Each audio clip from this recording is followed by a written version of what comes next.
And welcome to In-Game Chat for Saturday, April the 18th, 2015. This is Season 9, Episode 16. I'm Scott. I'm Dennis. And I'm ArJay. And that is all we got for you today. That is it. Thanks for joining us. We'll see you next week.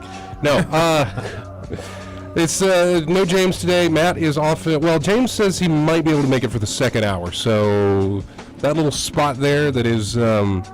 was it right over here, I think, or is it over that way? Anyway, whichever, I don't know how it works on the camera. But that little spot there is where he will be if he joins us in the second hour. But Nate is not able to make it today, and Matt is in Anaheim at the Star Wars celebration. Yeah, he's got just a few things going on. Yeah, he's having a ball. I am quite sure he is just happy. So very happy.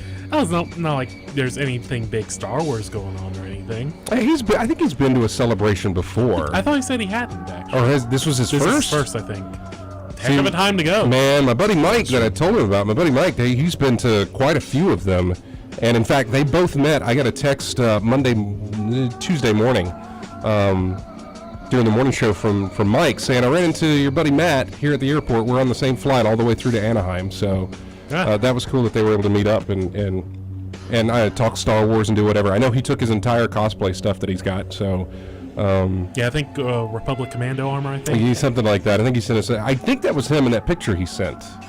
Okay, yeah. Did you get it in the group chat thing? I think that was him. Full-size black armor with the red highlights, wasn't it? Yeah. Yeah, that's with him at the desk, yeah. So... Oh, anyway, welcome to the show, and welcome to...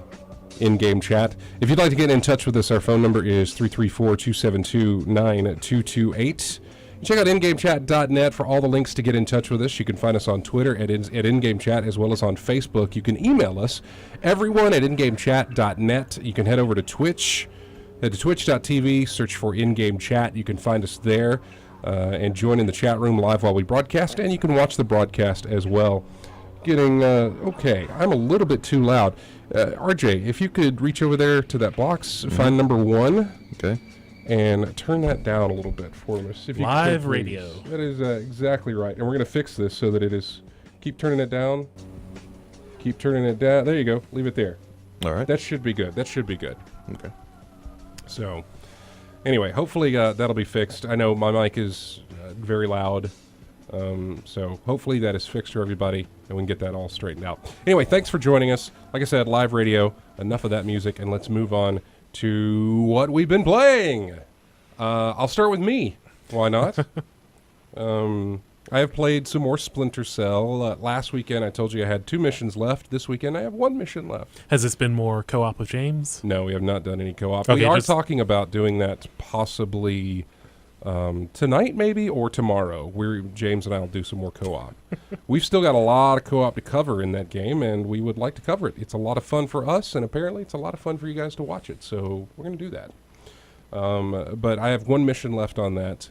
I've not really been holding off. I just haven't really been in the mood to play it and to kind of going to wipe it out. Then I'd have nothing to do. But then again, I have nothing to do when I don't. So what did I play? I played some Hands of Fate. That was fun again. That's a card game. Is kind of a card game. Card game, yeah. You know, when you come into an encounter, you have to you turn into a character and then fight the encounter and then move on from there. Yeah.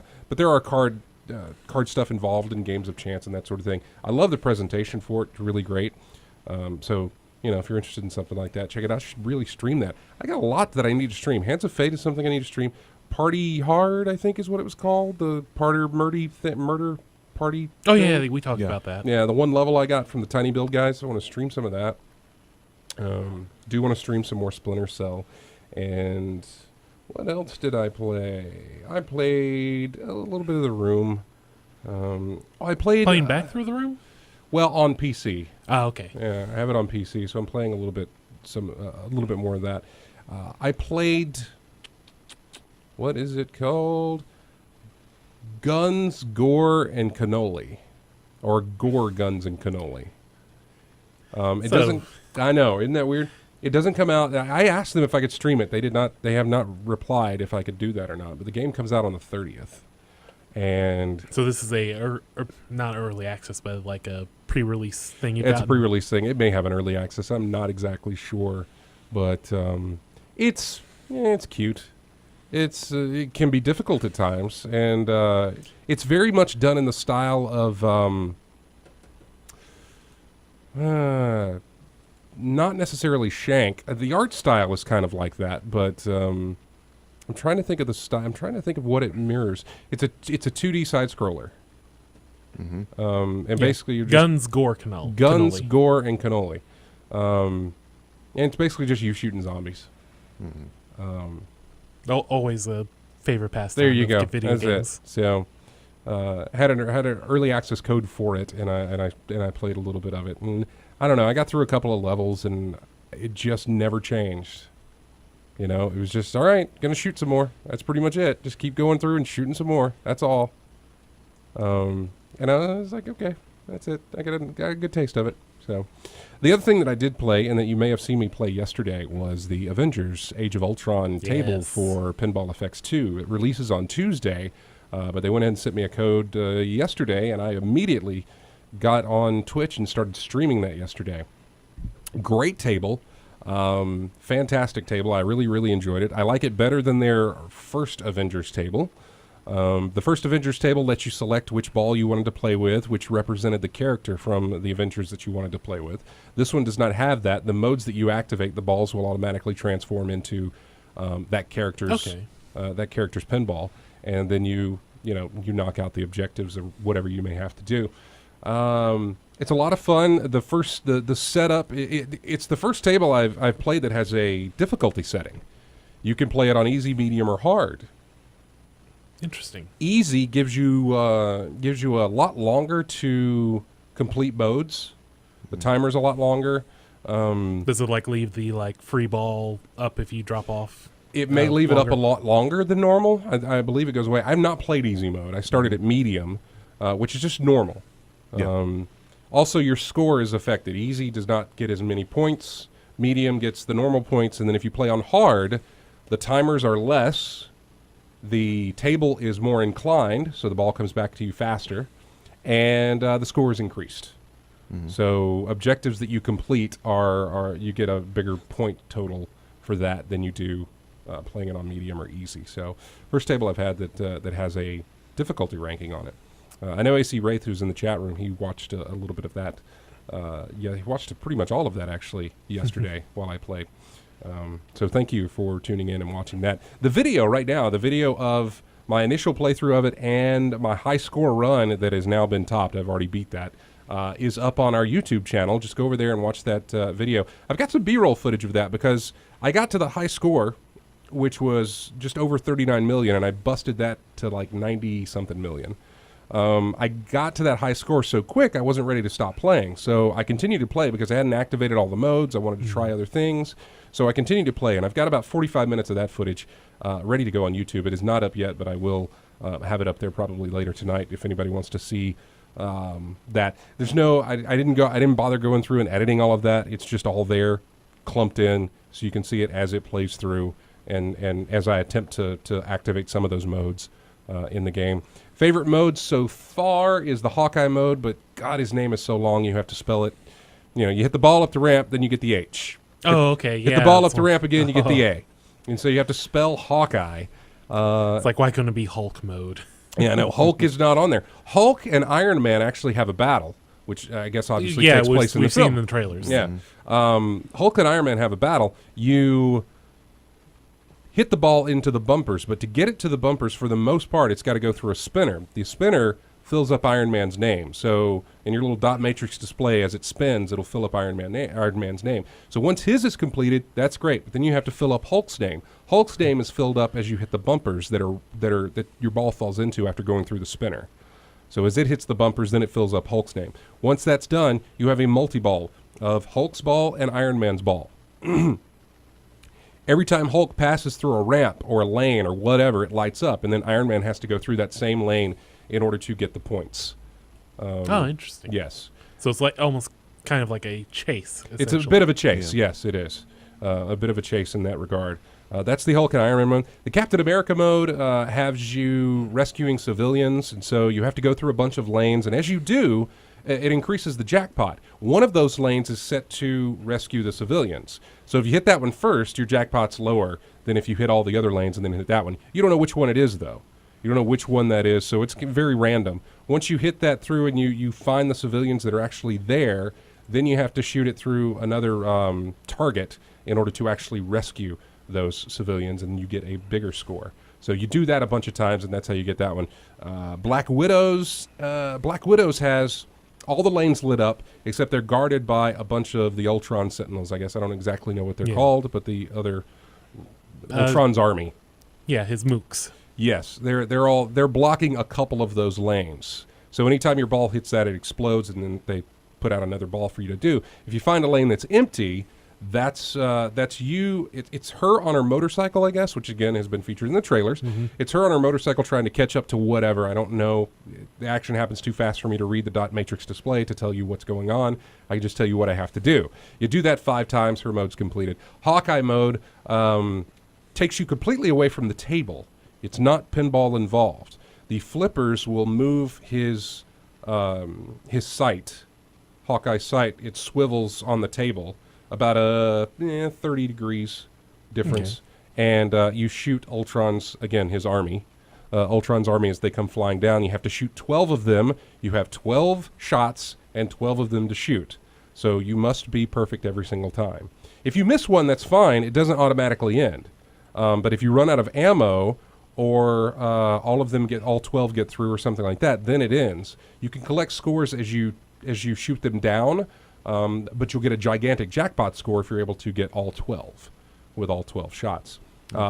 Most of that was played on medium, so yeah, those don't change. What is the other one? There's a Jarvis mode.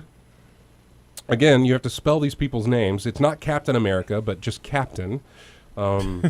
There's the Hawkeye, like I said, Hulk and Iron Man. Widow, you don't have to spell Black Widow, you just have to spell Widow. Jarvis, you have to spell Jarvis. When you do that, it activates. Again, lanes are lit up, and you have to get the ball through all the lanes to get the high score, or to get the jackpot for that one. What is another one? There is an Ultron mode. You have to spell Ultron, and I don't exactly remember what that does. I can't remember what that does. There's another lane that you can spell market. I don't know why it says market, but maybe there's something that goes on in a market. But when you do market, another mode happens. I only did that once, and I cannot remember exactly what that did. So I'm not exactly sure. But anyway, so that is Avengers Age of Ultron. The game starts out with, again, you can pick your easy, medium, or hard difficulty. Once you do that, you can elect to, I'm not sure if you're familiar with the Darth Vader table from Star Wars. Not overly, no. The first section, you can skip this or play it, but it allows you to build Vader. Attach the arms, attach the legs, all this stuff. It allows you to build Darth Vader. Okay. If you do that, you get a gigantic, massive score to start the game with. If you don't do it, you lose a ball, and then it's ball 2, and you don't get the score. So in this one, they have something like that, where Stark has to build Ultron, which in the Avengers film, Ultron is built by Stark. In the Avengers comics, that is not the case. Yeah. But in the Avengers, so you have to build him up, and it's a multi-ball mode at the very beginning. You have a timer. You have to build him up in percentages, going through different lanes and stuff like that. And I don't know if I ever got it. I don't know if I ever completed it or not. Again, I couldn't tell things were going. I don't think I ever did. But that was good. It feels like it's a low-scoring table. But that was when I first played it. That's when the first guy who had it was at 39 million. And I thought, oh, okay, I don't know how good he is, but maybe this means it's a low-scoring table. And it did feel like there was a low-scoring table until I broke through that high score, got to 96. I played it again about an hour or two later and got to 118. And then I woke up at like 5 a.m. this morning, couldn't go back to sleep, and I played it again and got even higher than that. I think 120, 150, maybe 180. So I'm not exactly sure if it's a high score or a low scoring table, but it seems like you can get into the 100 million point range pretty easily. Well, pretty easily for you. For me, yes. For all the pinball fans who are really interested in this, it seems like you can probably do that. So, but there you go. So that is pretty much what I played. Some speedrunners here and there. I keep playing that just to have the time to do it. I just keep playing speedrunners. I really enjoy speedrunners a whole lot. So, but that's it for me. Let's move it on over to Dennis. I haven't had much time this week. Mostly playing Saints Row 4 and Gat Out of Hell again. Just kind of relaxing those games. I actually was playing those. I loaded up the Prototype series. I don't know if either of you remember that one. I remember Prototype. Yeah. But yeah, I have 1 and 2 on the PC, so I loaded those up, and I'm going to give those a shot next week. I just seem to be in a sandbox kind of mood. Was that sold in a bundle? Those two together? It was either a bundle or it was just like a deep discount on a Steam sale at some point, something like that. I picked it up off of Amazon. They had it really cheap during one of their holiday sales. I mean, like $5. You got Prototype and Prototype 2. Yeah, I've played Prototype 1 extensively. I've never touched Prototype 2. I didn't get it on the console when it came out there, and haven't played on PC. So I'm looking forward to that. That'll be a new thing. Yeah, I've seen it in action, but I've never personally played it myself. It looks pretty fun. Like a lot of folks are having a good time with it when I observe and watch them play. Yeah, that's been about it for me. That's been it for you. Wow. Not much time, huh? No, not a lot. I forgot to talk about the other name that you spell, which is Thor. It came to be called the Thor hole. Well, because how did this happen? Well, okay, so Thor. So the way I hate to jump back into this, I should have finished the conversation, but No, we can have an entire conversation about the Thor hole. I know. I figured I was talking too much about pinball, but whatever. It's our show. We can talk about whatever we want. So the Thor hole. He's another name that you have to spell on the board, and his position is pretty much dead center in the table. It's in the middle of the table. There is a very small horseshoe in the middle of the table. So your ball goes into it, it hits a spinner, and it comes out the other side. And it's so very centered. This is the most dangerous part of the table, honestly. Because in certain instances, when you go, that ball comes out so fast, and it's so close to the center. They have little time to react. That it only really, it doesn't have... So does that ball go straight toward the sort of. It's not... The horseshoe, the center of the horseshoe is dead center on the table. Right. So both ends of the horseshoe are just a little bit offset from the center. So, yeah, it got me on a number of occasions. It's not lined up with the for the ball to drain, but it's close enough that if you're not fast enough, because that ball can come back at you very, very fast when it goes through the horseshoe. But anyway, in the center of that horseshoe, there are 2 bumpers to hit. 2 switches. You light those up, and then it drops, and there's the Thor hole. So if you get your ball into the Thor hole, you get a T, and then the ball comes back out, and you get your ball back into the Thor hole, you get an H, and that's how you spell Thor. And so for Thor's, what happens? I think for Thor, it just puts down more of Ultron's goons, and then you just whack them with your hammer. You just hit the ball, and that gets them. So I believe that's how it works. But yeah, that was a fun thing as I was playing. I was like, I've got to get it into the Thor hole. So, yeah, I don't think there's anything else to mention for Avengers. I did not activate the multi-ball. That is a tough one. You have to spell the spinner that's inside that horseshoe spells a symbol. So as you hit the spinner, it'll start filling up the letters in the word symbol. Once that's done, it'll say Avengers Assemble. You've got on hard mode, you've got about 6 or 7 seconds to get the ball into the Avengers Tower. Once you do that, the ball is locked. then you have to spell a symbol again, and then lock, and then you do that for 3 times. You can do that 3 times, and then you can activate the multi-ball, or you can get it one more time and do a 4-ball multi-ball. So I've not had that happen yet. So, yeah, I like the Thor hole. It's very cool. Over to ArJay. I kind of know what you've been playing, and leave MKX off of it for now. Mm-hmm. Unless that's the only thing you played. It is the only thing I played. It is the only thing you played. I did not know this that whole week. Okay. It takes time to get the skills up in this game, and it really does. So yeah, I've been playing that all week. Well, I tell you what, then that and streaming it. Yeah, so, yeah. Let us take a break so we can give you more time to talk about MKX. It's amazing. We're giving time for ArJay to speak. Not that we don't ever give you time for you to speak. It's just that it just doesn't happen. Well, it's just the fact that your week was this week as far as the fighting game stuff. Right. You're the only one who's played it. You're the only one who knows enough. I mean, seriously, when you were streaming it, you were giving us all kinds of information as to the storyline and everything else, talking about MK9 and that sort of thing. So I want to give you plenty of time to talk about that. We want to talk about the whole paying for the easy fatalities thing, all the DLC that we're expecting to get from this thing. We kind of want to go over all that. So we want to put it all together with you, and we'll do that. But we're going to take a quick break, and then when we come back, we will have more of in-game chat. We'll talk about Mortal Kombat X. We might talk about a little Mass Effect 4. We'll talk about some Star Wars Battlefront. We will talk about some Guitar Hero. What else did we have? Movie trailers out the wazoo. So we'll talk about all that stuff. And we'll be right back with more of in-game chat. Here is music from Crimson Skies.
Welcome back to in-game chat. Music there from Anachronox. I've heard of that one. Never played it. Never heard of it. First time hearing it. Well, not first time hearing the. I don't know. Whatever. We played that before, but I don't recognize it. Anachronox. Welcome back to the show. We were over to ArJay talking about just going over the games that we played, that sort of thing, and ArJay was about to tell us about the game that he's been playing since it released. Did you do a midnight on this, or did you just pick it up the next day? I went to... you did do a midnight. I went to the midnight release, 11 o'clock, so from midnight Eastern, so 11 o'clock our time, Central. So I picked it up there, went in, got it, and took it back and started... he's talking of Mortal Kombat Mortal Kombat X. Yeah. Right. Mm-hmm. So you fired it up when you got back and started playing it, I guess? I mean, the first thing I did was...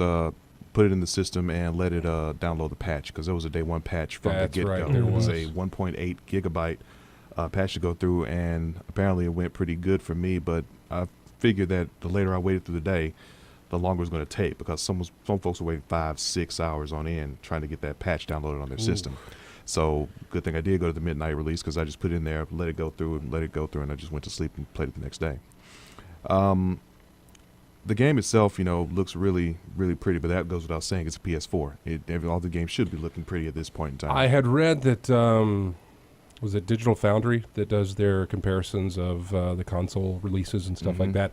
They've actually, even over PC, they've given PS4 the edge as far as being the system of choice to play it. If you have all three, PS4 is the one to go with if you want the one that looks the best and has the, I believe, even has the faster frame rate too. Okay. So I haven't heard about that, but Yeah. I will admit it looks very nice. Looks really good in that one. So according to the streamers I played the story mode. That was the most that was going to take a lot of time playing that because it took about 4 hours of playthrough on that one, and it really forces you to learn about half the roster from the get-go, the hero side. Yeah, Every character because you it's you play as a particular character in each chapter, is what I've read. Each chapter is told about. some I think people about might not be 15 familiar chapters with or that, but I think it was. Did it start with MK9 or did it start with Injustice? MK9. It started with MK9. There was a story mode. The in whole there. story mode to where it just kind of jumped from character to character Went from and character its to own thing. character until you Yeah. got to a good stopping point in there. Yeah. I don't even know if I ever played the story mode of MK9. I do remember Injustice's story mode though, because I thought that was fantastic the way that they that was a did. good story. Yeah. Well, not necessarily. I didn't actually I finish liked it. That was my first experience with how Mortal Kombat, or NetherRealm, Yeah. was working to involve a story mode that wasn't just your fighter going through the ranks, and then you get his end story. Right. It just so happened that you picked Johnny Cage, and most of the story is centered around the cages. Yeah. I guess. Because it is. Chapter 1 is Johnny Cage, Chapter 1 is Johnny Cage. and chapter whatever is his daughter. Final chapter is Cassie. Yeah. Exactly. Mm-hmm. So it was just a coincidence that that happened. I thought it was all tailored around you. As I watched the story mode play out that you were doing, I thought, "Ooh, okay, now you got to go through and do this like 19, 20 more times with every single character." Although I'm sure there is something to do with that. No, it's just the hero side of the thing. You were trying to stop Shinnok from taking over. That's what the story mode was all about. Yeah. So this is Mortal Kombat 4 J.J. Abrams style as far as the story goes. Why is that? Because 9 was basically a go back in time to the original thing. Okay. And Yeah, there now is, here's yeah. the event that like causes everything to split off from the main. Yeah, because the story Timeline. is give and take about 25 years. Because the first chapter with Cage was 25 years in the past, and then he goes back to the present time with Cassie. So it goes back and forth by way of flashbacks between all the characters going through that. So yeah, that's how I went with that. But as for the game itself, playing the game for fighting and whatnot, I really had a good time learning that. But it's a learning process because I'm gonna have to go through all this stuff again. I'm having to relearn how to play. As anyone saw the stream could tell, I was getting it handed to me on hard difficulty because there was a whole new system that was in place that you have to relearn. There are some elements are similar in there, but there's a whole bunch of stuff personally for me that I had to learn to get back in the swing of things playing this game. But it was fun overall going through that. Yeah, if you want to check out those videos, you can go to our YouTube channel again. We've got the first thing you did was you picked Johnny Cage and you went through one of the tower sections. Right. Mm-hmm. The tower sections, towers. the classic towers, is just you going through the different fighters up till you get to the final boss. So that video's up there, and then the story mode, which just go ahead and warn you. I mean, if you're worried about spoilers, and I don't necessarily know that nothing in there felt spoilery to me, but I don't follow the lore as much. So, is there anything spoilery in that story? How do I word this? Well, by now you know who, of course, Cassie. Her name's is the Cassie daughter- Cage. Cassie Cage. So Yeah. you know the daughter of that. Well, I of mean, course, and- she is like one of the characters just starting out. You can select off the bat, right? Yeah. from the From like just playing like fighting the usual everybody's versus all, mode. all the folks are available at the beginning. Okay, so like character identities aren't necessarily a spoiler here. Right. Okay. But I would probably say anything that like Well, events that transpire in story mode. There is were a different few thing. characters who popped up that are not playable, but there were a few characters who popped up that I was surprised to see in the story mode. Some did pop up. You had, of course, one of them was going to be that DLC thing. Tanya, that was one person. There was some other people showed up. Frost from I think Deadly Alliance. I Deadly believe. Alliance. I think was Frost. showed Yeah, up she in was there. surprising to see. Bo Ren, what is that guy's Bo name? Raicho. Yeah, Bo Raicho. when he popped in, I thought, hey, that's the drunk guy from like Mortal Kombat. It was Deadly whatever. Alliance as well. Deadly Deadly as well. Alliance, yeah. I mean, yeah, you had a lot of characters showing up that the people instantly, as soon as they saw him, was like, okay, you got the character models right there. You know they're coming. That was the thing. Every time they popped in, and every time they did pop in, I thought, good God, they're putting everybody in this thing. It is. I couldn't think of anybody that they left out. I'm sure. Well, the robots. When I saw Cyrax and Sector, Yeah. they were in the previous one, I think. they were in the previous one, yeah, but it's been 25 years, and I think there's probably is spoiler territory if anybody's want to be forewarned. Sub-Zero killed Sector.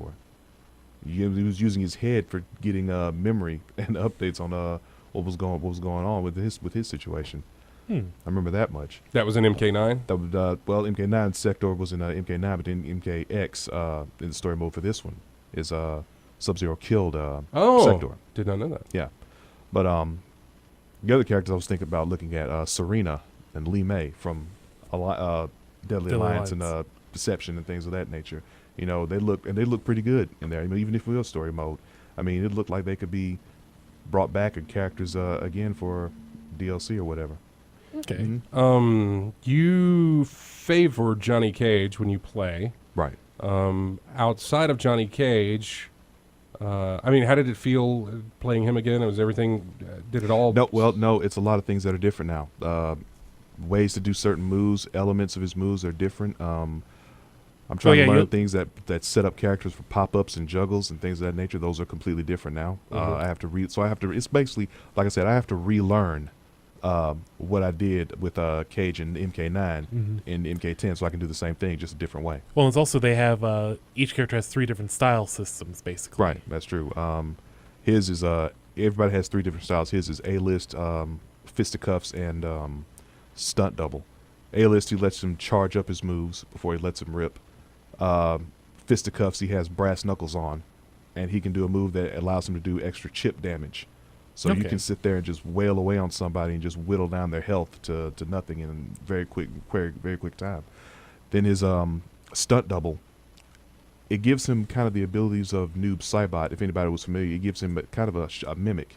It gives him 2 shadows that sticks to him, and he can do special moves with the shadow. The shadow does the move, and he'll stay still. And he has 2 of them. So he has 2 shadows that does the move for him, and you can do some really, I've seen nasty combos with him involving those mimics in that mode. I've been favoring the A-list type because that's pretty much the basic Cage. Not having to worry about like any extra moves being added on there. Yeah, there's not too many extra moves, but there's differences. There's slight differences in terms of combos and specials between each play style.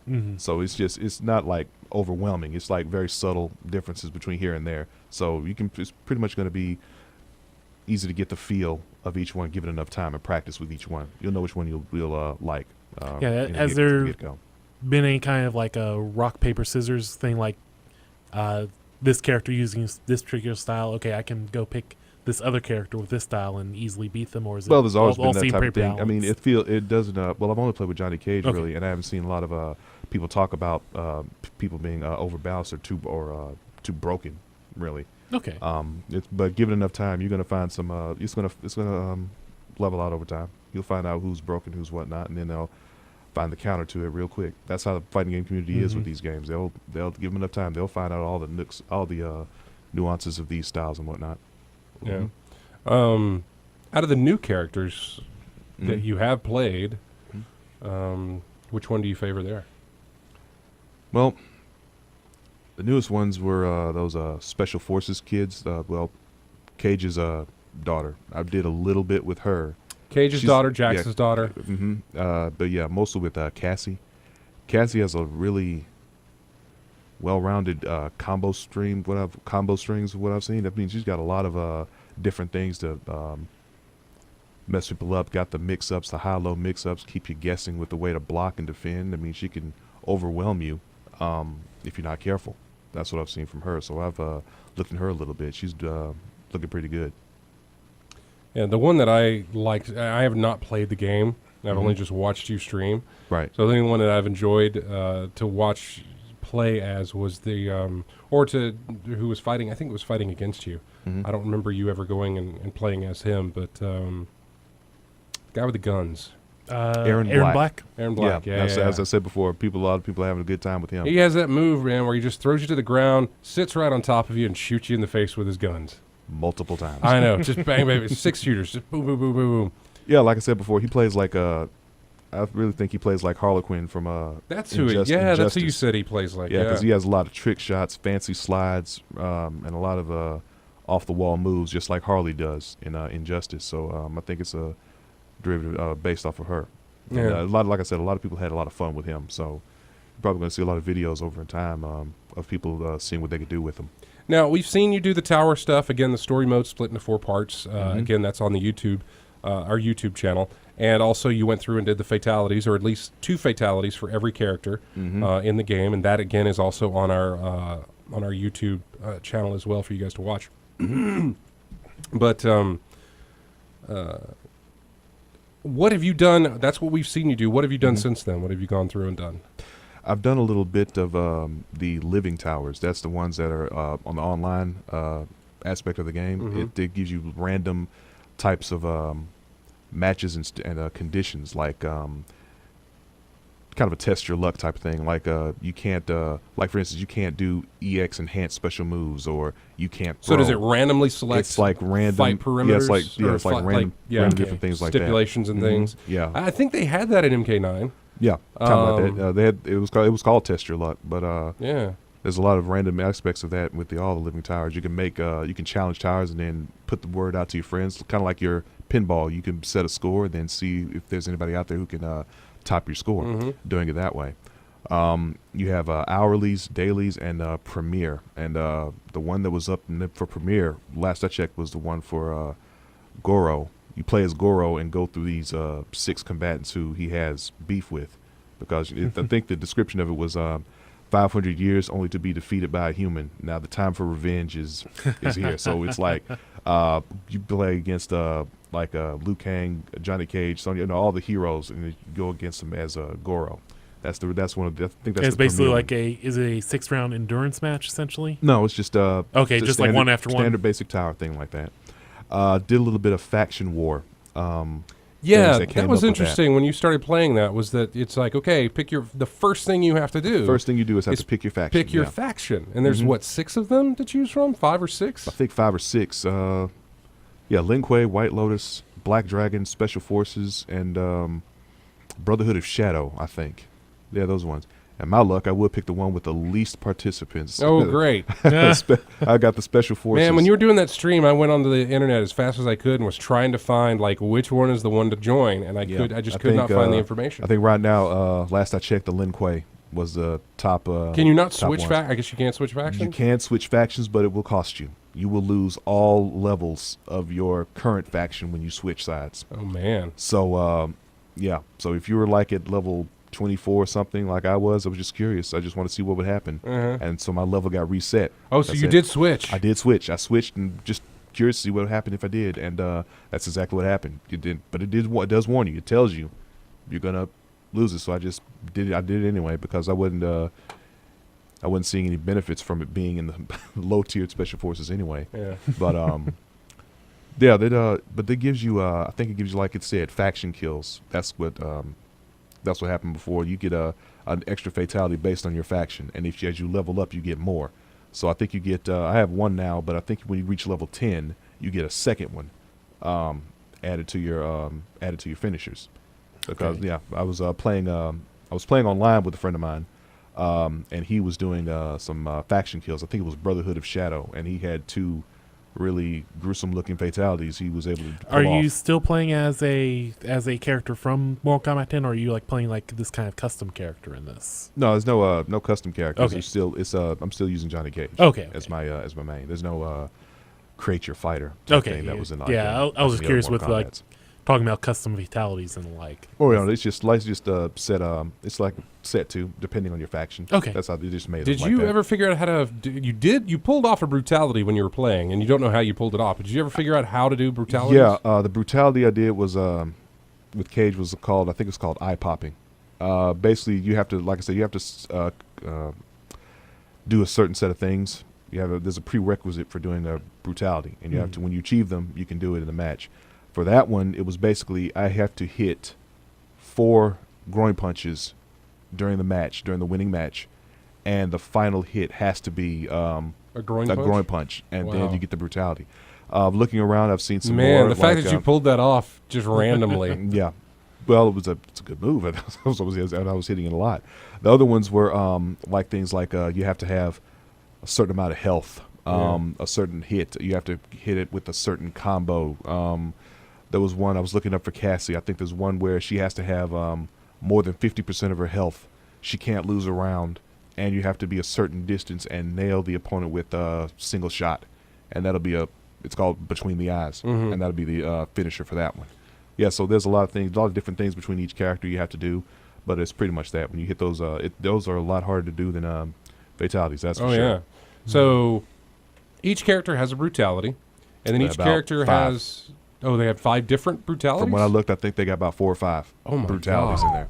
I think. How many characters are all together now? Let's not count the DLC. Let's count Goro, and let's count Shinnok. Let's count him. But how many characters are there all together? I believe 26.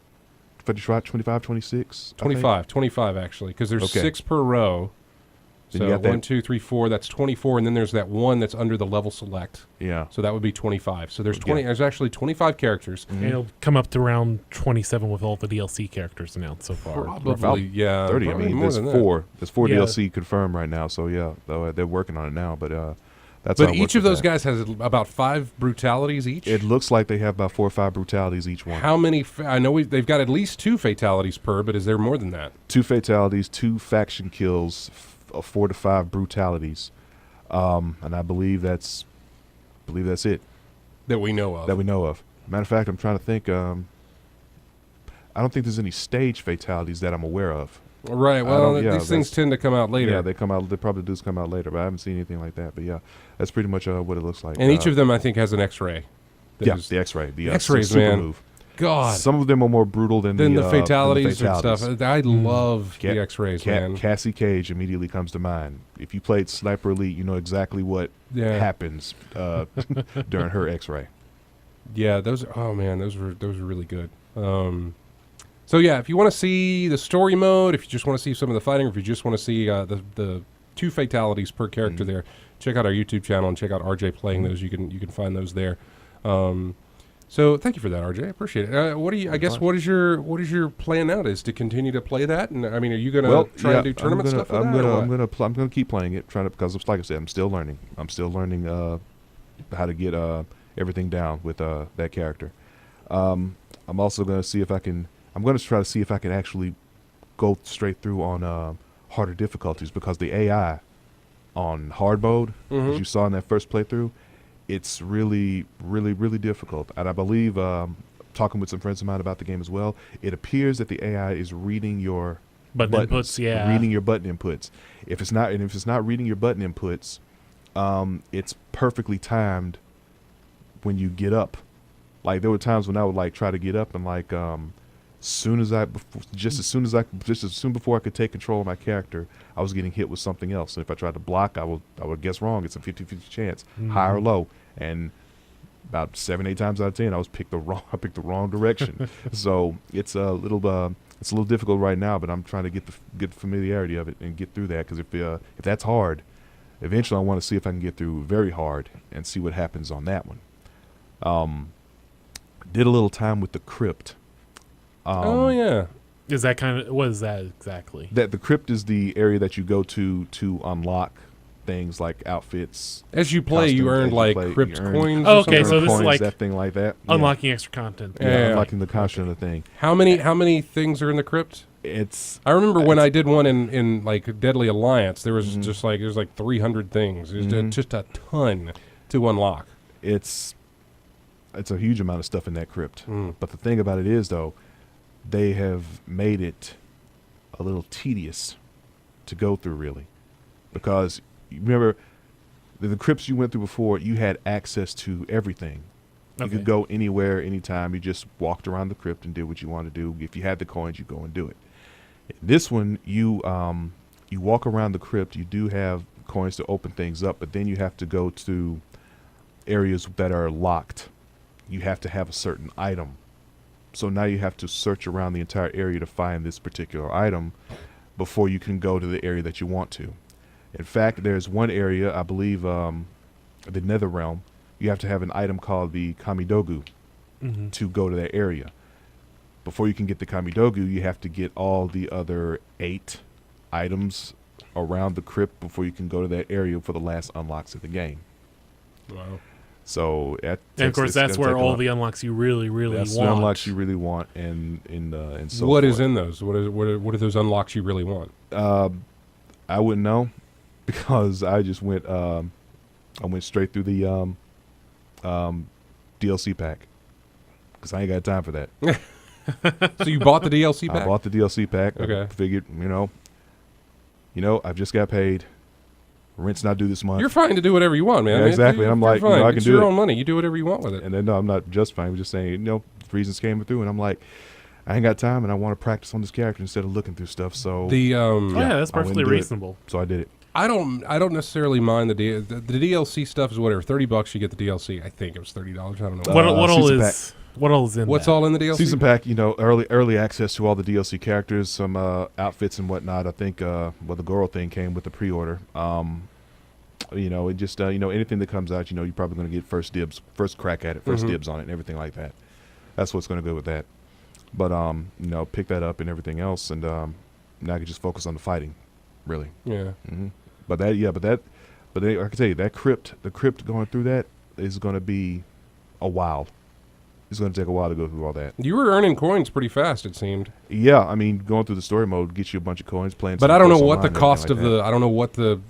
I don't know what the economy is for that thing. So I don't know. There was some items that was low as 56 coins. Mm-hmm. There were some items that popped up during random times. See, there's a little clock in the corner that lets you know how much time you spent there. And there's some chests that are only available during certain times when that clock hits. See, if the clock hits 3.5 minutes, this chest is open. You can have access to the chest now for a certain amount. So the ranges were vast. I mean, like I said, 56 one time, and then you see one that's like 8,000, and then that 8,000 coin chest gives you like a little icon to put on your your banner or something like that. It's not like an outfit, not like a fatality sequence or something anything really like ridiculous. I get this little this super deformed chibi form of a character I don't use. Okay, and I just spent 8,000 coins on that. Yeah, that's nice. Yeah. I did read where. Okay, so there is the whole thing about unlocking the easy fatality thing. Yeah. I'm not exactly sure. The easy From what I have read, I don't know what it costs. 30, 25, 20, 30? I don't know exact cost, but it's 99 cents for a 5-pack. Yeah, and then there's $1 like for a 5-pack, and then subsequent it's like, packs for more. It's basically like a token you have in the game. Yeah, exactly. It's a token. There's a little icon in your stats when you see it. It's like a little red skull on a black disc. It looks like that. That's your easy fatality counter. And it's what hold a shoulder button and hit a button. Hold R2 and hit square or triangle, and that costs you a token to do an easy fatality. It costs you a token to do the easy fatality because it gives you 5 at the beginning. It gives you 5 at the beginning. So then, what unlocks with that big? There was something about what's the $30 price range? Does that give you a token for everybody? I'm not sure. Maybe I was mistaken on the price. I didn't pay a lot of attention to it because I wasn't planning to get those anyway. I mean, we just did the stream. I mean, it's not like I thought from what I remember, from what I was reading, and I could be completely misunderstanding this whole thing, was that it was like $30 or something to unlock everybody's easy fatality, and once you have that, boom, you've got their easy fatality. You can do that in the game. No, it is literally just tokens you get that let you do this just 2-button press to execute a fatality. It's a thing that will decrement as you use it. Right, yeah.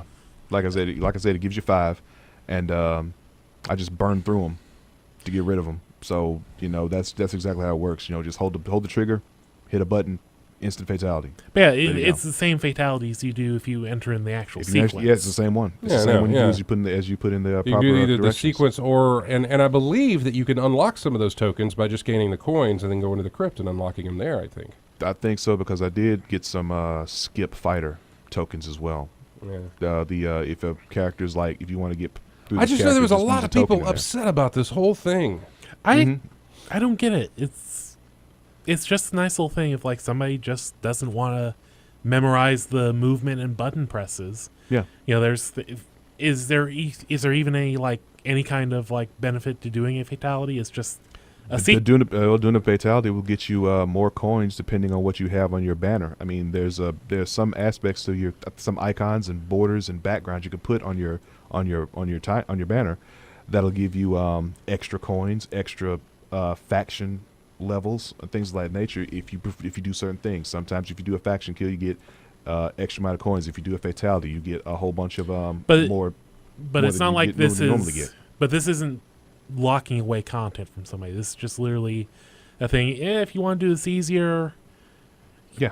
If you just want to do it easier, have at it. Yeah, I saw some like backdraft against. I was like, I know. this is really the biggest I saw a lot DLC of problem outrage. we've ever had. Yeah, I saw Really? a lot of outrage for it, and But the general answer is, if you don't want to get it, Yeah, Don't just get it. don't get it. Just don't Don't buy do it. yeah. that's all. That's Lock how I your look kids at it. out of the PSN store and Xbox Live, and you'll be fine. Yeah, I did not understand it. I mean, it was just. I mean, the idea. I mean, it just gets me that it's not exactly hard. I mean, I've messed up a few fatalities before because I didn't get the distance right or something along those lines. But the inputs are pretty simple. I mean, some you don't even have to hit a button. You just hit the right directions. That's the problem I had with Jax when I tried his fatality the first time. I was like so sure there should be a button press that I should be doing here, but then no, it's not it. You just have to hit 4 certain directions at a right distance, and there you go. It's done. All right. Well, interesting. That was I wasn't sure. I did not know that. I did not look it up to see exactly what it says. Easy fatalities. I'm thinking, okay, good. It's easier button presses, and this is what you can buy those, or you can unlock them in the crypt. I didn't know it was tokens that you use to spend in the game that will. So if you do them again and use again, them for that one little time. yeah. So if you do them again and again and again, you're going to have to get more unless you want to go through fatality that training. is and learn insanely more. ridiculous. All right, well, we're going to take a break, and then when we come back, we got more to talk about. In fact, James is here. We got to go let him in, but he will be he'll join us in the next segments of the show here. I want to thank everybody who is watching us in the chat room here. Hopefully, I've got everybody's name. It says 21 people are watching, but Uliet is in there. Truffle Snout, Tactus 59, STM Fuller, Star Stealer 24. Welcome back. Haven't seen you in a while. Spot Monk, Lowercase Rocket, Lumnatur, I guess. G Neptune, Duke Frucum 2, Cavalier, Arioka, and AC Wraith. Also Lavos hanging out in the chat room as well. So thank you guys so much for joining us for the show. We're going to take a break. When we come back, we will have more of in-game chat in just a moment. Here's music from the NES version of Ninja Turtles. We'll be right back in just a few.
And welcome back to Endgame Chat as music from V, whatever. I don't know exactly.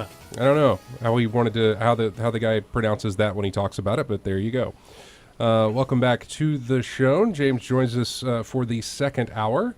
And right there, when you saw us talking, we were trying to figure out what have we all talked about so that he can join in on the conversation and go in that direction. There's some Mass Effect 4 news from a survey that he hasn't read about, and I was hoping that he had in that time just because he's put in probably more time than any of us here for the Mass Effect series. Although I don't necessarily know that it matters because the survey pretty much talks about just new stuff that's not even related to... Yeah, it's just like, here's this new stuff. You know, take a look at these descriptions. Where's the survey coming from? Who was it presented by and who was it Reddit. sent to? A guy on Reddit. It's all just... So as this far as isn't we're related to concerned, it's anything? rumor. Oh. Well, I mean, Yeah, who cares? it's all rumor. Is it a list of stuff that people want out of Mass Effect It's just 4? like it's just like descriptions like here's this story here. You're playing as like this kind of Pathfinder kind of dude. Who's All right, like, well, this is supposed to be, I'm sorry, it's via a guy on Reddit, Yeah. but is he supposed to be an insider or a member of anything? something about taking surveys. He takes based on- surveys every now and again for some cash, and one of these popped up for All Mass right, Effect. okay, yeah. okay. So he's reporting on a survey that was given to him. Yes. Okay, I understand. Yeah. In fact, a lot of the ways that Dragon Age Inquisition info leaked the same way through a survey. Right. And most of it actually turned out to be true. things about like being in the Inquisitor and the like. Yeah. So, but one of the other things that we were... Let's talk about, have you played anything other than Final Fantasy 14? I really haven't. Okay. I mean, I'm sorry, man. Like, You're gonna say it's good again, man. No. can't I'm take gonna say that. it's like really, really good. I'm eternally shocked at how much stuff they've managed. Like what that game is compared to what it was like 14 months ago when I played it. I don't think I've ever seen anything add so much. Maybe not in terms of like landmass or area or volume of space in a game world, but I definitely. I'm definitely really surprised at how much stuff there actually is to do in the game. I thought I'll get back into it. I'll spend my money. I'll get back into the game. I'll have plenty of time before the Heaven's Word. Word expansion pack comes out. And really, what I've learned is I don't have enough time. Okay, well, I don't have enough time. I mean, if I were to, it's 2 months away. Well, and what's And I taking don't up your have- time in this? What activities Well, I mean, I are don't. there? Okay, I mean, I didn't play very long when it first launched. Yeah, you got a lot further than I did. Right, but I there, deleted that character. Oh yeah, that's right. I started all the way over because I had completely lost the thread of the conversation, and within the game, I didn't know what was happening. I couldn't. I had no memory of what the story actually was, so I started fresh. Rather than try to figure out what it was I was actually doing, and I didn't need to do that. And I actually am now a little further than where I was when I first started, but I figure actually getting the level cap. Trying to see all of the dungeons and content, which is all sort of gated by the story because it's a Final Fantasy game. Yeah. There's story. And you're required to see the story to move forward in terms of access to certain things. But to just see what's available, play the dungeons, go through the raids, get some gear up, work on individual classes, work on secondary jobs, all the various little things there are to do. I don't think I have enough time. So... Okay. That's fascinating Yeah, to me it's- because in something like World of Warcraft, you'd have more than enough time. Everything becomes irrelevant in a way so quickly that it isn't worth your time to go see it. Or seeing it now will be no different than seeing it 2 years from now because it'll remain unchanged. Right now, there's a lot of stuff to do, and I just find myself spending... Is that a common thing even among people who've been playing since ARR started up? No, they're all bored. Okay, They're all bored. They're twiddling their thumbs. yeah. So or they're this is like- purely just because This we is just started because up. this is just because of where I'm at. Okay. So, and it's a little rough right now because the game, while full of people, isn't. It's either full of brand new players who are like, expansion, I'll come play, or really old players who are just like, I really wish the expansion would get here. I'm tired of all this old crap. You know what I mean? Yeah. So it's an awkward they've got time all to come their in. level 50s. They've got all their Yeah, Zodiacs. just like any other MMO. When the majority of the population has exhausted the content that's out, and you're kind of waiting for the new expansion, everyone knows the new expansion is going to show up. It's going to deliver all sorts of cool stuff for you to do. So what's the point of getting really serious right now? You know, everybody's working on a bucket list. Very strange air, but it's still, it's very fun. I'm enjoying. I really do think they put together an amazingly tight, clean MMO. I really like it, and I really like the look of everything they're doing in Heavensward as well. So, yeah, find yourself $10. Come back for a minute. It'd be fun. I need more than $10. You know that. It's $10 in like a couple hours a week. Right. I understand. Find that too, and we'll come back to it. I'll do what I can. Other than that, no. I'm waiting on the 1.3 update for Elite, the Power Play update, which they haven't even really talked an awful lot about. They're going to play around with some of the different professions. They're going to boost bounty hunting. They're going to boost mining. But they're not really talking about what the meat of that update is going to be. And I'm just kind of, I think I'll get in and play it a little bit more before it comes out because I need some more money. Star Stealer in the chat room said that he picked it up. Oh, okay. He's playing it too. So. Yeah, he good. messaged me saying it was just because of what you said last time you were here. That's good. And I mean, there's a ton to do. I know how much I'm going to want to play it when it comes out. I didn't get tired of playing it. Yeah. I just realized I'm going to stop ahead of getting tired of playing it, if that makes any sense, because I know when it's time for it to release, the next update that is, I'm going to play it a lot. So, but that's about it. That's it. I think I played like one more mission in Splinter Cell. Right, you you finished that the single one. player. I played like one more, which apparently I have like tons left. I did the same with that too. I played one. know. I had last weekend. I had 2 missions left. This weekend I have 1 mission left. So I only played that one thing. I've just actually more been interested in doing some more co-op of that. So Yeah, well, I mean, we've got a little bit more to do. I think, to be fair, I think I played more than just that one solo level. I went back. well, you did go back to Hacker's Den I went back to Hacker's Den. I played that probably 5 or 6 times. to try and go through Well, it. because on our video that we did of it, it was like, because we're dumb, we're not very smart, and we had like a really hard time figuring out what the right way to do this was, and we were like, oh, there's no way you could do this by yourself. So I was like, no, I think you can. So I went back and I just, I tried to do a perfect Panther run, and I tried to do a perfect Ghost run, and I did both. Yeah. And it was really fun. And there's so much in that game for that. It's so rewarding to go back through some of those levels to just try to get a little bit more of a perfect time and a perfect run through. Yeah, it is. I really enjoyed it. Yeah, it's why I was excited to hear about Deus Ex getting another game, because I remember playing Splinter Cell and I was like, I think, and maybe it was during our conversation while we were playing, I was like, man, Splinter Cell is due. Out of all of Ubisoft's titles, Splinter Cell's due for another, they've got... How old is 2013? Blacklist now? 2 years, okay. Yeah. So they're due, although they've got 2 Tom Clancy's already in the pipe, Yeah. Division and Rainbow Six. So I'm not sure. Well, I mean, those are, Rainbow's, they're very different, though. They are.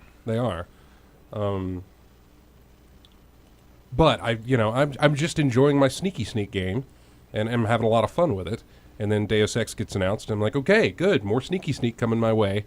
Whenever they decide to release that, I don't necessarily know that they've got a date on it, but good. And then the news that you can ghost the entire thing, which is something that we were talking about. All right, so about that. Yeah. About you played Human Revolution? Yes, I did. All the way through? Yes. Okay. You? Yes. ArJay? No. You didn't? Okay. I can't remember which choice. I think you had 3 choices at the end of the game to choose. I think you had 4. You had 4. You had 4 choices. All right, so I really, all right, it may seem a little bit silly, but you and I playing Splinter Cell recently, combined with the fact that I haven't, it's not a time issue, it's not a patience issue, it isn't an issue of my age. I think there is a fundamental misunderstanding about how stealth games ought to work now. And I don't think they much resemble what they did previously. I've talked about this before, that regarding Human Revolution, right? I mean, I thought it was fantastic. I thought it was a great time. I thought it was a wonderful game. I really enjoyed it. I played through it fully twice.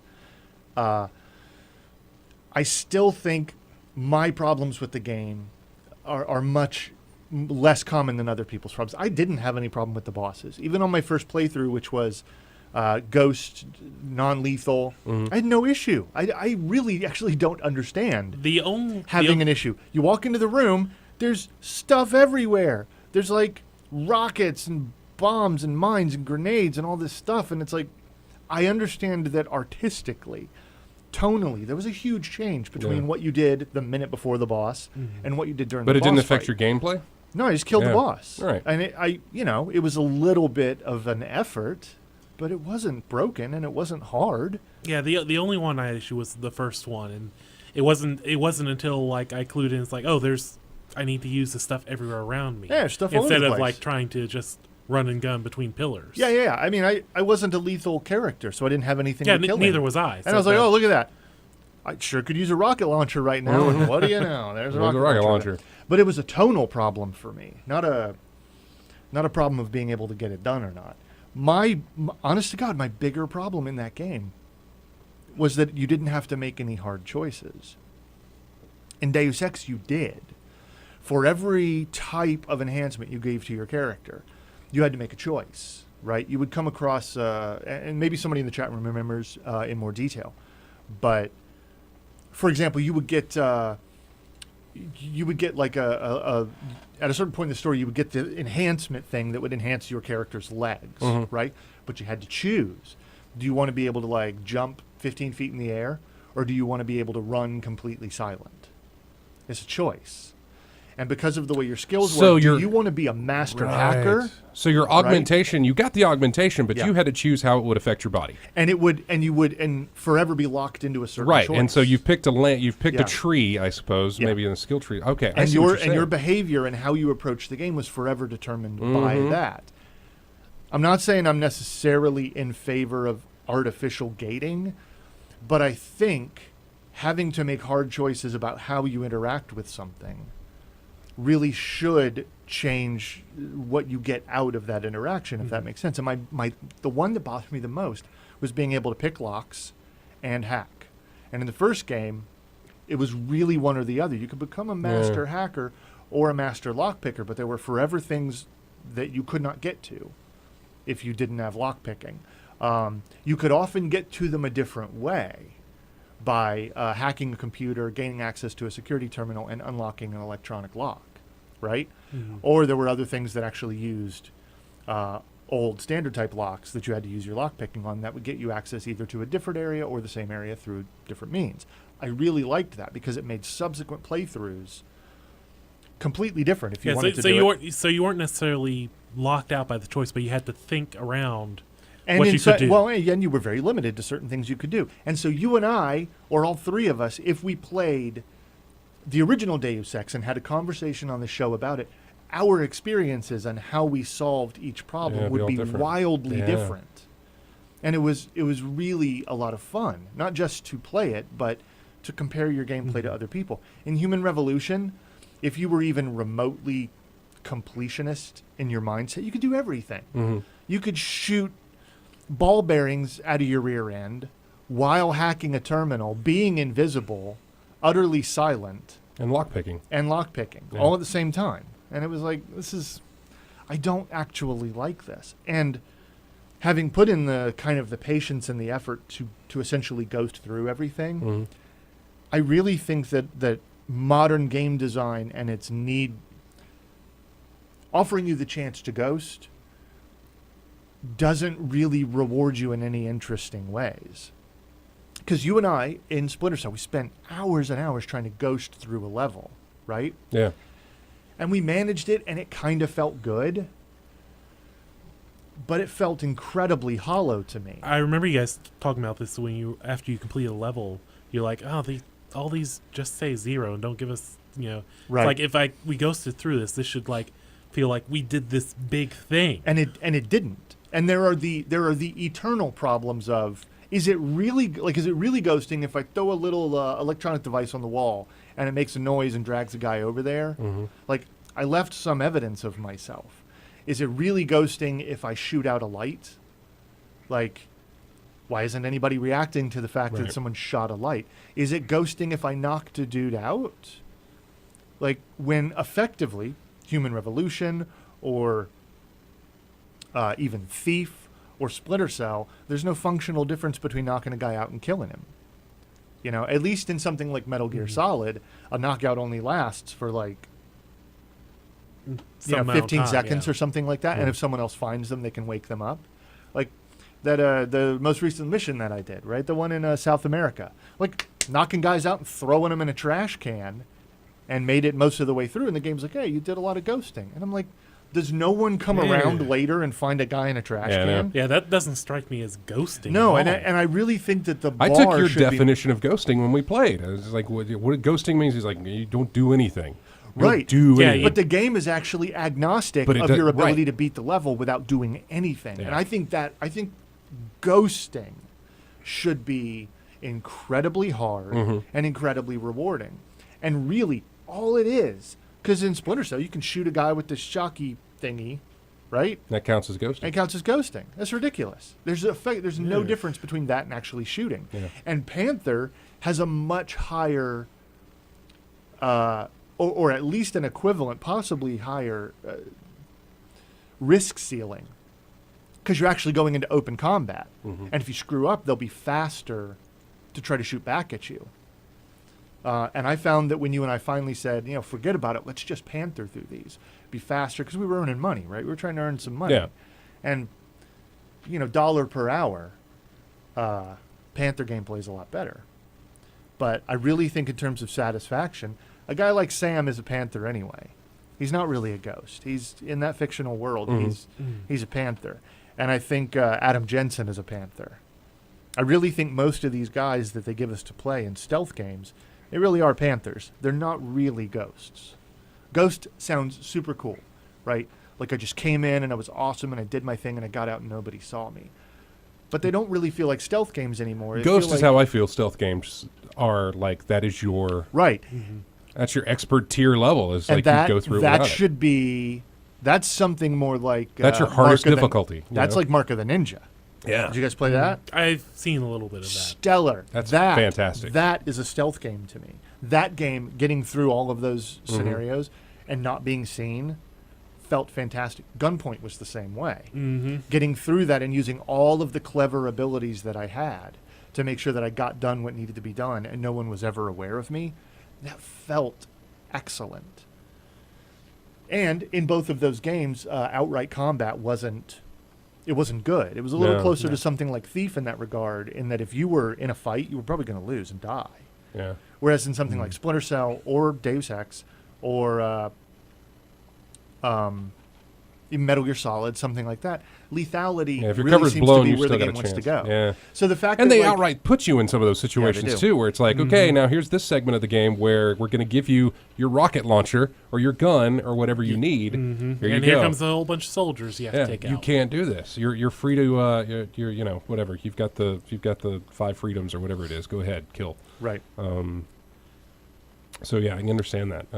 I just found that like I'm having a personal evolution on what I actually want from a game like that offers me ghosting. I've realized like I'm not going to do it. I'm not going to sit there and wait behind a concrete barrier for 10 minutes hoping that all the enemies line up perfectly and I can slither right through them. Yeah. I'm going to do what the game really wants me to do. I'm going to pop over the top. I'm going to pull out my big gun. And I'm going to pop. And I'm going to move on because I'm not a nice guy anyway, am I? Adam Jensen's not a nice guy. Nice guys do not have knives for arms. They don't. No. You're a shark. Be a shark, as the show says. So I think I'm going to be a shark or a panther, as the case may be, whatever they want to call it. But actually breaking it down into... And, of course, the other thing I can't understand is the assault gameplay. Like in Splinter Cell, I don't think I've ever gotten even 1 point in the assault after action report. I don't know how to do that. I mean, I sort of know. Well, the only time we got it was when you actually played the Horde mode. You're correct about that because you have essentially no choice. Yeah, I mean, that's it. I think you can Panther if you're never ever seen. Yeah. Yeah, it's interesting talking about go back to Human Revolution for a second. I played through non-lethal Triangle, and the thing of it is based on like looking at like the early release stuff and like here's demonstration abilities, I felt hamstrung Yeah. the entire time playing Yeah. that way. You know, I didn't break out the arm blades or you know The my cool coolest stuff, typhoon yeah, thing. the coolest stuff Yeah. happened when you didn't play. Yeah, we ghosts. didn't. Yeah, You wind up limiting yourself artificially to 1 or 2 weapons, 1 or 2 play styles. You spend 90% of a game looking at everybody at crotch level because you're crouching, and it's much. It's just I'm not saying that kind of gameplay can't be fun. I'm saying much like difficulty curves, right? There is a natural normal. There is a mean difficulty to most games. Easy is going to feel a little bit rotten because the enemies all feel like crash test dummies in terms of what they can do to you. And hard has a tendency to just feel unfair. And I feel like in a lot of these games, the real true mean to what they actually want you to do, given an awareness of all of the game systems and everything that's there, they really want you to just go around and they want you to be John Wick. That's Yeah. what they want. And really, yeah, you know what? You're probably right. So, I'm going to play through Human Revolution again, I think, before, what are they subtitling the new one? Mankind. Oh, what is it? Mankind Divided. Okay. And then I'm pretty sure when I get in Mankind Divided, it's just going to be like, never mind. Jensen's in a bad mood. he's just going to kill guys. That's how it always starts for me at any of those games. It's like, I'm going to do it this way. I'm going to do it this way. And then the game ultimately either forces me to do it another way to where I just, okay, fine, you don't care, so I'm not going to care. Or I just screw up. It's my own fault. Yeah. Yeah. Which, more than likely, it's almost always my own fault for the most part. You know, the real goal, the real objective to all of this would be a game that is aware in its level design and in its story progression of what you did previously. If you were non-lethal or if you were a pure ghost, it would fundamentally change which missions were available subsequently, or which characters were present or not present, and how things unfolded. But even in Human Revolution, because everything was so compartmentalized, it didn't matter a lot, you know? There were a couple of secondary characters or side quests. Yeah, where side quests. You could like slap somebody around or be nice to them and go buy them like a chocolate bar or whatever, you know? And you get the same result. Or you could just shoot them in the head and who cares? And, pick the key off their body maybe. But a deeper branching type of thing in these type of action RPG, whatever, immersive RPGs, would be, that would be golden. I mean, obviously that's going to take a lot more in terms of design to achieve. And then you're back to this same problem of, well, let's parse the achievements of everybody who played it. And look, 80% of the player population never saw 80% of the game. Yeah. We can't afford to spend time making it. I don't know. I don't have an answer other than that it would be really great. And I think we all know that, but I'm super excited for more Deus Ex. I don't care. I liked Human Revolution. I don't care that it wasn't Deus Ex. I know, man. Deus Ex doesn't get made again. Well, I mean, what's the choice? Is either get a new thing in Deus Ex or don't. Or you get no new things. It's kind of like, I want a new Lex v. Kane game, but what we got was Nosgoth. It's like, I'm glad it's still around. I'm never going to play Nosgoth, but... And I'm glad the world is still capable of producing, in small amounts, things like Pillars of Eternity. Yes. Yeah. At least some people can recognize the desire to have games of a certain type. There's an audience for that, yes. Right? And are still able, to whatever extent, to put together the team capable of making it. But it's not going to be the case for everything. I don't think we're going to see an awful lot more of things like Deus Ex. And where stealth is concerned, I think the smaller games have been far better. As an aside, Invisible Ink. I was just thinking about that. Invisible Ink finally getting its proper retail release, and that's proper stealth. That's another one. That's proper, beautiful stealth. Yeah. So I'm okay with it. And where we cross paths with something like Splinter Cell or Human Revolution, I'm going to shoot guys because it's just more fun. Yeah. It's just way more fun. But we'll do some more Splinter Cell hopefully this weekend. Yeah. That was a lot of fun. We're going to take a break. When we come back, we'll have more of In-Game Chat in just a moment. Here is music from Bastion. We'll be right back.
And welcome back to in-game chat music there from Marvel vs. Capcom. Final segment of the show here, and we cannot go without talking about Battlefront, the first Star Wars game in the new canon and in the Disney-owned Lucasfilm Star Wars world, I suppose, and now in the EA exclusive game-making Star Wars world. Yeah, I guess because EA is the only one that's doing the games for these guys, Yes. right? Yep, because DICE is doing Battlefront, Visceral's doing something, and you have Old Republic still kicking right now.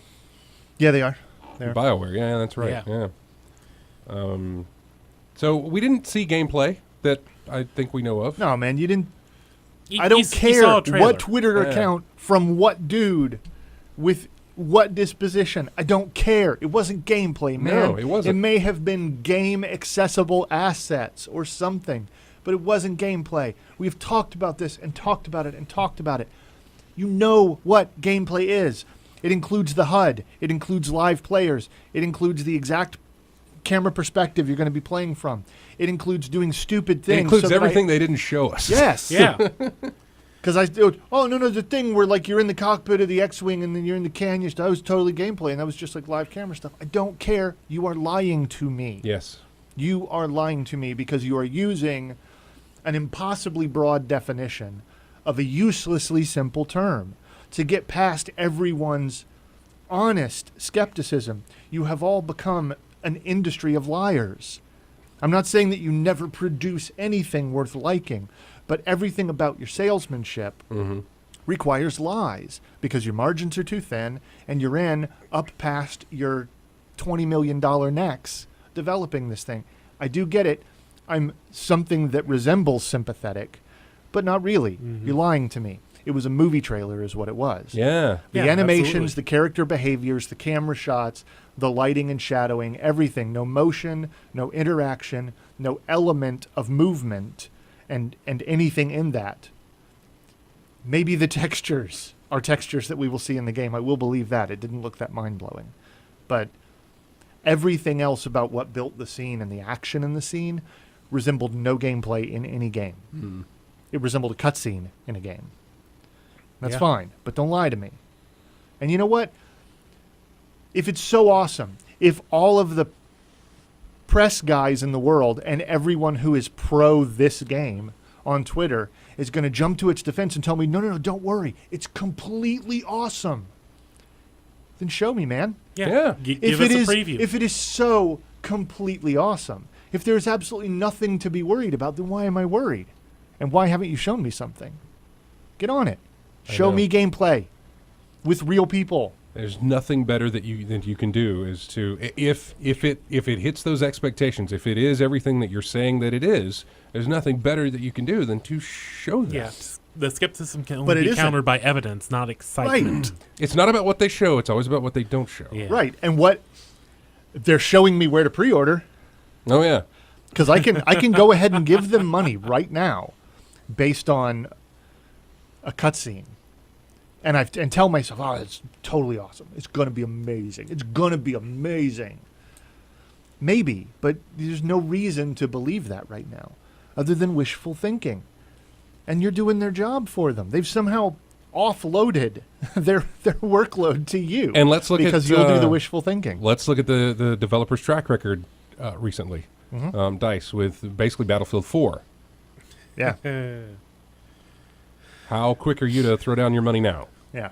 After Not at all. After that. I'm not even sure, even if it was a perfect expression of Star Wars Battlefield, that I would be interested. I've played a lot of Battlefield games. I've played everything but Hardline. And I don't care. I don't think they're very good. They're not what I want. So, if that's all you got, then I got nothing to give you. They didn't show in their trailer full of lies or misdirection or whatever. I'll Yeah. ease off of that, but there was no space battles shown. None. All that we It was all indoor, I guess, wasn't it? There were a couple. No, there I was think there were a Hoth couple and, on what else was there? the desert desert planet. planet that isn't Tatooine. Yeah. Some canyon gameplay. Like I don't know. I know what you're doing to me, and if I were a little younger, old enough to still be like completely wrapped where the original trilogy stuff is concerned, but not so old that I've just seen enough of this to make me gag. You would have me absolutely like boiling with anticipation. Mhm. But as it is, it's just like, nah. It's never been my thing either. I mean, Battlefield has never been my thing. I mean, it has been my thing. It has, I know. For me, for me, I'm sitting in your seat right now, which is just that this is not. Show me what Visceral's working on. That is your Star Wars single story thing, whatever. Show me what they're. Show me what you're going to do. That's 1313, but not. Yeah. That's what I. Show me what you hired Amy Hennig for. That's what I want to know. Show me what Todd Stashwick was fired from Uncharted for. Show me that. I mean, I'm still interested. And look, if they do a good job and it's stable and there's a lot of fun gameplay and team play elements to it, and the blasters sound like blasters, and the ATs stomp around and sound right, and if you can step on little teddy bears or whatever, if you do it upright, I'll be there for you. I probably will, just for nostalgia's sake. But I'm not drinking it in. I'm not pre-ordering a thing. And just show me the money, man. Just show me what it really is, like for real. For real, really is. It'll apparently be first to be able to play it on EA Access. It's on Xbox Live. Yeah, like 5 days, I think, or so. For about 5 days, whenever that is. Despite the overwhelming Sony promotion. Yeah, Sony seems like they have some sort of deal worked out, that promotion. This is what I expect. E3 will be... God, I don't know if it'll be... I think it'll come from both camps. I think both camps will have their bundles to show off. Their bundles of like, here's our Star Wars decorated console. Here's your Star Wars Battlefront with it. $4.99. Pre-order it now. Releases in November. I don't care. Yeah. That's not where I'm playing it if I'm playing it. I know. You think for a second I'm playing it on a console? No. If I can't play it on my PC, then I don't play this. I'm not playing this. I don't feel as bad about Origin after having all that problems that we had with Uplay. So we had some. Yeah, Uplay's kind of dumb. Uplay's Uplay's horrible. really dumb. It's so really thank dumb. God Ubisoft is not dealing with this. Yes, I don't know. I mean, I'm looking forward to it. I'm looking forward to see what they do. But really, they're not. Assuming they actually wrap themselves up in the idea, and I would understand why they can't show anything at this point. I would be more interested in settings inspired by the new film. I guess, although based on the trailer, the new film literally only takes place in a sandbox. A literal sandbox. With an oasis somewhere. Yeah. That's it. No space. No. In Star Wars. Right. Yeah, none of that. We don't do that anymore, evidently. There's just 2 stars. Navid Above the UK, sky. interesting that you brought this up. Navid UK says, I know it's not gaming related, but during a week when we got quite a few big movie trailers, would it be possible to get the thoughts of you guys on those before the end of the show? Yeah, sure. So might as well lead into that and just wrap it up with this. Look, man, I get it. It's not Tatooine. It either should be Tatooine, because that's what we do, right? The desert planet in like both of the trailers now. He's just like, no, it's not Tatooine. It literally is Tatooine, but it's not Tatooine. Hey, guess what? Cumberbatch is not playing Khan. Yeah, exactly. Right. Right. They said that all the way up to the thing, Like, didn't they? How stupid does J.J. Abrams think people are? I mean, and I'm not saying people aren't, but this guy's ability to deceive is horrible. Yeah. It's horrible. Because when they did the reveal at Celebrations, like, everybody's on stage. Here's all the important people from the movie. And it's like, yeah, where's Adam Driver, dude? Where's Adam Driver? I know he's in the movie. Where is he? Everyone else is here. Where is he? Oh, he's not here. I wonder what role he plays. I don't know. And it's not Tatooine. It's like, some other Uween. I don't like. Come on. Some other ooey. And if it isn't Tatooine, like, why is it so important that it be a desert planet? Like, hey, just put me on like a planet that isn't a desert. It's boring, and like, it probably doesn't have Sarlacc or Jabba the Hutt or something like that. And why not? Just go ahead and do it. I don't care. Just go ahead and commit to it. There was no new place in. There was nothing new in Old Republic, was there? They didn't give us some new place. What are you talking about? And all the stuff in the Old Republic game. They didn't give us any new places. I mean, we went to familiar places. Alderaan. We went to Tatooine. Well, I mean, Alderaan wasn't really a familiar place. It blew up. Well, like right.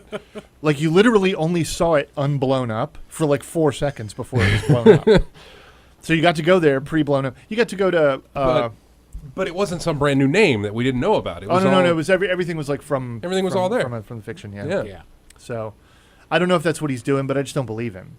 And it's like, you're flying around inside of a crashed up Star Destroyer on the ground. That's cute. Like, it's cute, but I don't know, man. I don't know. The action looked okay, I guess. But it was really just different time cuts of stuff we had already seen before. Mm-hmm. And it looked clean. It looked nice. I am absolutely certain that this dude knows how to make TIE fighters and Corellian freighters and X-Wings and stuff loop around and look amazing. And that's enough for me. I would like it if they would go into space. Yeah. And I'm going to assume that happens at some point in Star Wars. But, yeah, the action looked suitable and good and not extravagant necessarily. Man, I didn't see a lot of Harrison lens Ford, flare. he's I was just glad to see that. sold. He's just... I really hope that... That was I hope even more now that the original cast members play very small roles. Yeah, I know. Very small roles. When I saw that, I immediately... See, I don't have the connection that you guys have with Star Wars. I don't have that same connection. I say you guys, I'm speaking basically to James and Matt. Yeah. I don't have that connection. But as soon as I saw You him... don't have a tattoo. Yeah, I know. Or a really expensive costume. As soon as I saw that, flashbacks of the only way I could relate came into play, and that's Crystal Skull. Oh, And yeah. I was Yeah, like, Grandpa Jones. no. Yeah. And remarkably, or not remarkably, he looked markedly older than when I saw him for Crystal He's Skull. an old guy. Yeah. It's okay for him to look old. He's an old guy. I know, it's fine for that, but I want my memory of that to be Yeah. You want it to be the original trilogy. I'll tell you what bothered me. how so many people have Look. omitted Crystal Skull from that trilogy. Mm-hmm. It is a trilogy. It is not a quadrilogy, whatever. It is a trilogy of Indiana Jones films. There is nothing wrong with Han Solo still being alive. The problem is that he's still dressed like Han Solo. That was something And else. he's still got his gun, and Chewie's right there with his gun, and they're just doing the Han and Chewie thing, and it's like, dude, it has been a long time. I have to believe that in your life and your existence, you have moved on to another... Yeah, there's no way he's still Another just the thing. same Right. low-grade smuggler. Right, like, and I mean, I have no particular issue with the expanded universe stuff being how it was tried. I don't care. It was a mess. But it at least tried to handle it intelligently, that these characters evolved to another level of thing. Mm-hmm. Luke becomes a bit of a monk. Leia becomes a stateswoman. She was always meant to be. And, you know... There Han- did seem to be, Han if becomes, that, you know, that I'm sure that little shot of the hand on R2 seemed to indicate that, hey, look, he still doesn't have some prosthetic. He's whatever. Well, it is a prosthetic, but but it's always... what it says is that he has embraced... Yeah. I'm guessing the nature of what it really is. My point being is that he changed. Yeah. Why hasn't he so bothered? And so I mean, much maybe as Han bothered has. to- It was 3 seconds of film. Yeah, I know. I'm just like, oh God, oh my God. And I did not understand certain elements of it. Who is handling Vader's mask? Right? Mm-hmm. Is that like Kylo? What's his name? Right?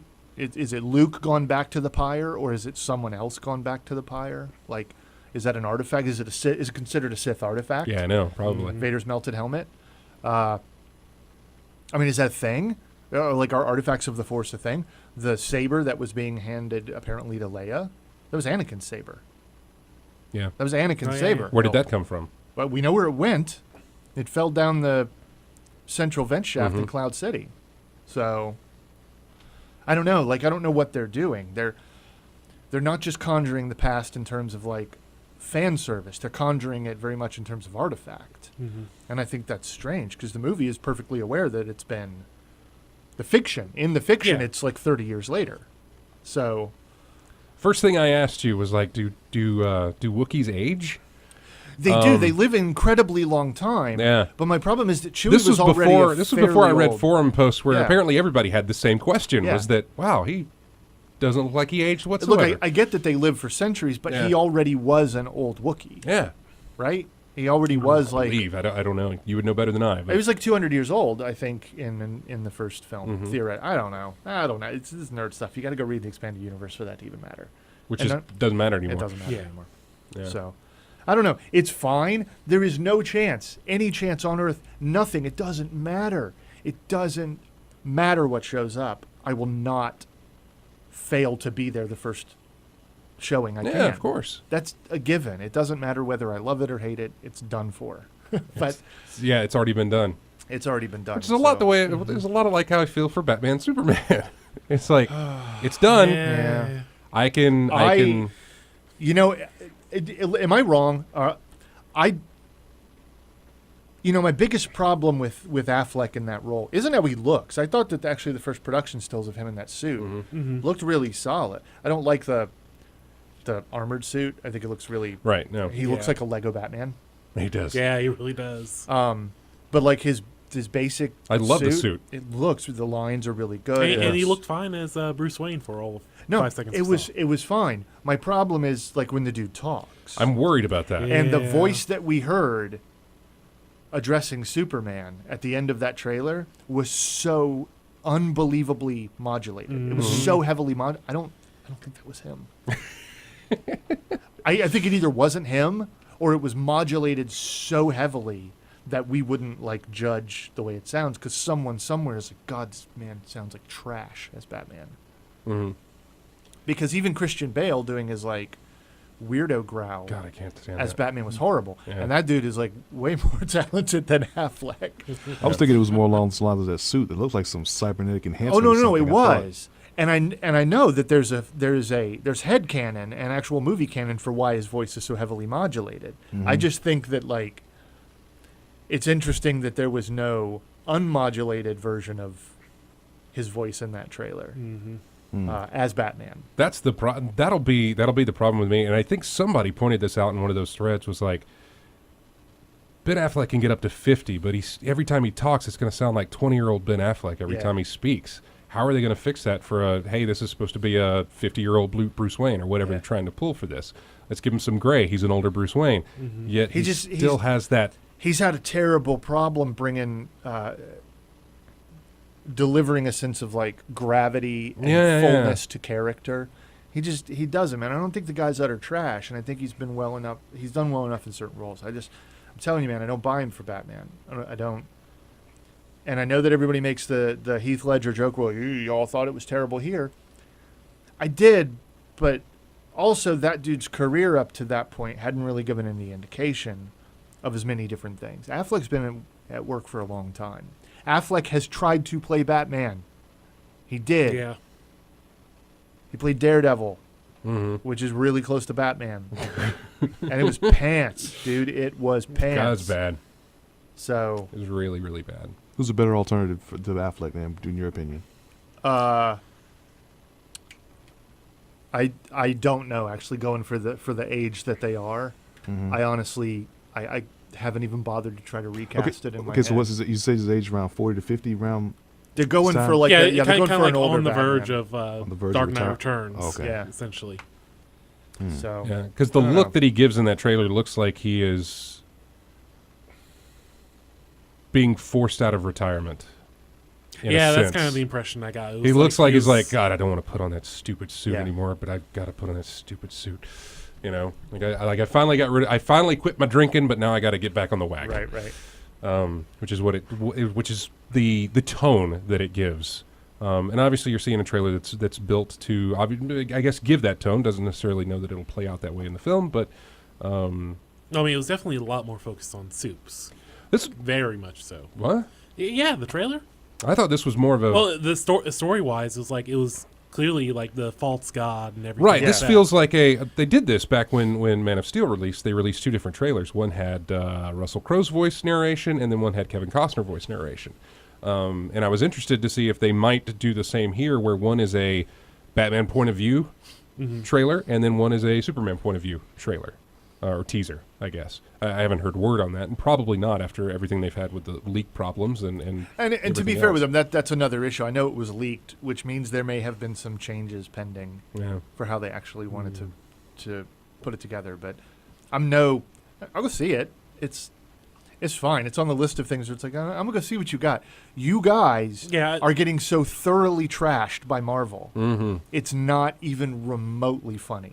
You have no concept of how to manage the DC universe in the cinematic. I think Marvel's getting thoroughly trashed by Marvel from Daredevil right now. Man, we ain't got time, and we're not that kind of show. We don't, and we're not. So, but you are absolutely right. That is exactly. This is exactly what you get when you unshackle them. Yeah. You can do TV, but you're not limited by all of the rules of an ABC airing schedule. And you can tell a grown-up story, but you're not limited by the PG-13 requirements and the budgets of the cinema. Do the Netflix thing. Let's see what you got here. And within minutes of watching it, I was like, oh, yeah. So this is what we're about, are we? Yeah. All right then. All right, well, we're going to run. We can't talk any more about this. We got to let the other guys get in and do their thing. Thanks, everybody, for joining us in the chat room, as well as everybody listening on the stream and even on the radio as well. Thanks, everybody who grabs us each week from iTunes or however you get our show for later use. We really appreciate it. Go to ingamechat.net, and you can join us on Twitter, Facebook, our forums at colonyofgamers.com. Subscribe to our YouTube channel. Subscribe to our Twitch channel. And if you're on Steam, join our Steam group. Thanks, everybody. Have a great week. We will see you next Saturday. Here's music from, oddly enough, Batman on the NES.